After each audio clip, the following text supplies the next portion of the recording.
Hi guys, it's Mr. Like again. I'm standing here under this giant oak tree. And you know what I found? I found tons of acorns. Acorns are seeds that grow into oak trees. This oak tree, when it got big enough, started dropping acorns all around here. Thousands and thousands of acorns every year. Do you ever wonder if there's that many acorns on the ground around here every year? Why we don't have thousands and thousands of oak trees growing right here?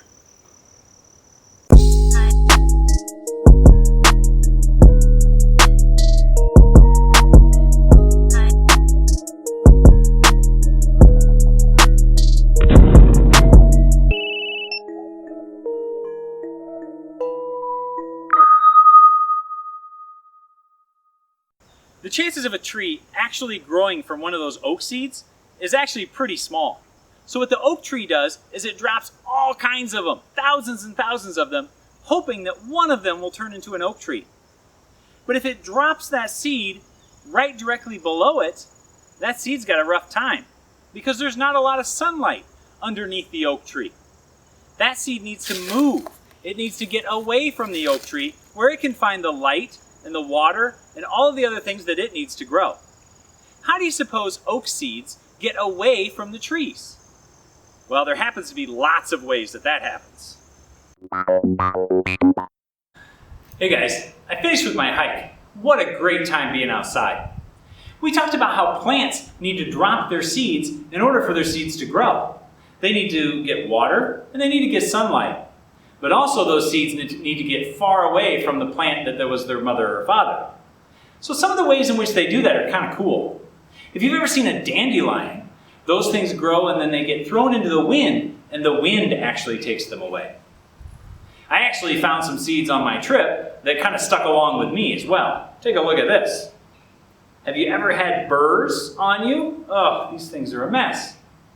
These little tiny seeds have little needles on them that stick into clothing, but they also stick into animal fur. So if there's maybe a cat or a dog or a wolf or a bear or something that goes up, and all you have to do is rub next to this thing, and when you do, you get these little tiny burrs sticking on your clothes or in your fur. Then, as I walk away, those things stick to me, and when they come off, they're not going to be anywhere near the plant that made them, which is good for them because then they don't have to compete for sunlight, and they don't have to compete for water or any of the other things that plants need to grow. What are some other ways that plants spread their seeds around so that they don't fall right down where the mother or father plant is?